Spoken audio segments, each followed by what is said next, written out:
मंत्री जी लखन पटेल जी यहाँ उपस्थित हुए हैं। वो आपके इस संगठन के ही एक अंग हैं। बहुत लंबी यात्रा से इस विचारधारा से जुड़े हुए हैं। मैं जिस बिंदु पर आपको इंगित करा रहा था कि जब हम मूल से भटक जाएंगे तो हमें सत्य का ज्ञान हो ही नहीं सकता, और हम दो तरफा मूल से भटक रहे हैं, एक दृश्य जगत से और एक अदृश्य जगत से, स्वयं अपने आप से। और जब दो से भटकना प्रारंभ हो जाएंगे तो सूक्ष्म जगत को तो हम समझ ही नहीं सकते। आज भौतिक जगत पे जो ज्ञान समाज को दिया जा रहा है, जो दिशाएं समाज को दी जा रही है, वो कभी आपको लक्ष्य की ओर नहीं ले जा सकते, कभी मूल की ओर नहीं ले जा सकते, क्योंकि वो स्वयं धीरे धीरे करके उथलेपन की ओर बढ़ते चले जा रहे हैं, मूल से दूर हटते चले जा रहे हैं। मूल में आपको वही ले जा सकता है जिसने स्वयं मूल को प्राप्त किया हो, जिसने मूल को जाना हो, जिसने मूल को समझा हो, जिसकी कुंडली चेतना जागृत हो, जो दृश्य और अदृश्य जगत के संबंधों को समझता हो। दुर्भाग्य से एक लंबा अंतराल हमारे सनातन का गुलामी के कालखंड में गुजर गया। हम भूल गए उन ऋषियों मुनियों को, हम भूल गए उन तपस्वियों को, उन साधकों को, उन समाज सेवकों को, कितनी पराकाष्ठा का जीवन जीते थे, किस विशालता का जीवन जीते थे, कितना विशाल विराट हृदय उनका था, अपना सर्वस्व जन कल्याण के लिए न्यौछावर कर देते थे। तपस्याएं ऐसी कि इंद्रासन डिग जाए, तपस्याएं ऐसी कि ब्रह्मा विष्णु महेश भी पाल लेने पे झूलने के लिए बाध्य हो जाएं, तपस्या ऐसी कि सूर्य की गति को रोक दी जाए, तपस्या ऐसी कि चुल्लू में भर करके समुद्र को पान कर लिया जाए। उन तपस्याओं को हम भूल गए, उन ऋषियों मुनियों की परंपराओं को हम भूल गए। कब याद किया हमने उन ऋषियों मुनियों को? इतनी विराट संस्कृति, क्या करते थे वो, किस तरह का जीवन जीते थे, किसकी साधना करते थे, किसकी तपस्या करते थे। आज उस दिशाओं में इंगित न हो करके दुर्भाग्य से हमारा सनातन कथावाचकों के शिकंजे में कसता जा रहा है।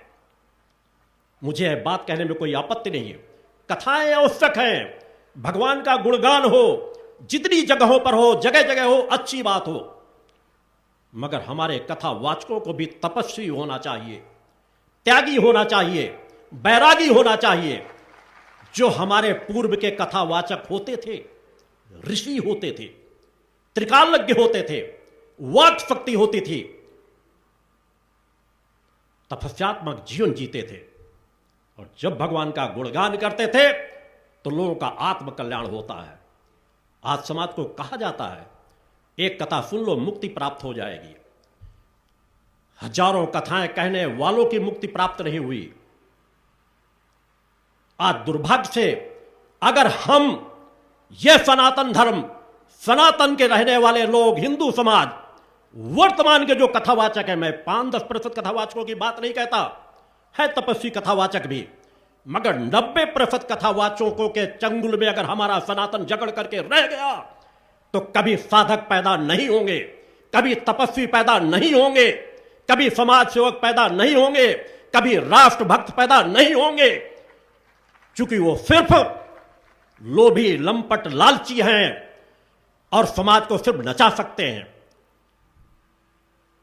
नाचने गाने वाला समाज पैदा करके हम समाज को क्या दे रहे हैं कि कोई भी आए, कैसा भी आए, नाचो गाजो, मौज करो, बस हमें करोड़ों करोड़ों रुपए मिल जाए।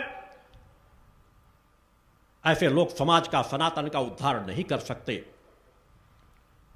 इसी का परिणाम है कि आज हमारा युवा वर्ग नशे की चपेट में ग्रसित होता चला जा रहा है, मांस का भक्षण कर रहा है। हम पुरानी परंपराओं से दूर होते चले जा रहे हैं। दृश्य जगत की जो सामर्थ्य थी हम उसी को खोते चले जा रहे हैं। आज से हमारे 50 साल पहले अगर माता पिता के पास जो सामर्थ्य होती थी, शारीरिक बल होता था, आज हम उससे 25% पर आकर के ठहर गए हैं। क्या कारण है? जो सामान्य सा भोजन करते थे, नमक रोटी खाते थे, एक एक 2-2 कुंटल के बोझों को उठाकर अपने कंधे पर लाद लेते थे, आज कट्टी की जा रही है। किसी के सर में 50 किलो का बोझा रख दो तो गिर जाएगा। युवाओं को देखो, कहां चली गई वो ताकत, कहां चली गई वो सामर्थ्य। इसलिए बाह्य से सामर्थ्य नहीं प्राप्त होती, सामर्थ्य प्राप्त होती थी आंतरिक चेतना से, संस्कारों के पथ पर चल करके, साधनात्मक पथ पर चल करके, सत्य के पथ पर चल करके, सच्चाई ईमानदारी के पथ पर चल करके। दुर्भाग्य से हमारे कथावाचक उस तरफ इंगित ही नहीं करना चाहते, काल्पनिक कथाओं में ले जाना चाहते हैं। भगवान की भी कथाएं कहते हैं तो अंश मात्र भगवान का विवरण उसमें मिलेगा, काल्पनिक कथाएं बहुत ज्यादा मिलेगी। हम उन महान विराट देव शक्तियों की जो गुणगान भी करते हैं, उनकी उस विराटता का बखान कहां कर पाते हैं कि उन्होंने कैसा जीवन जिया, किस तरह समाज का मार्गदर्शन किया, कितनी विनम्रता, कितनी ममता, दया, प्रेम, करुणा, वात्सल्य भी थी और कितना साहस और पराक्रम भी था। कहां खो गया वो? हम किस पथ पर समाज को ले जाना चाहते हैं? हमें समाज को हिंसक नहीं, समाज को रचनात्मक बनाना है। मगर रचनात्मक समाज बनेगा कैसे? जब हम उसके अंतःकरण को पवित्र बनाएंगे, उसके आहार विचारों को पवित्र बनाएंगे। कथाएं कहने से कल्याण कभी भी नहीं होगा, यह मेरा सत्य मानना है। आगे आने वाले समय में समाज भी देखता चला जाएगा।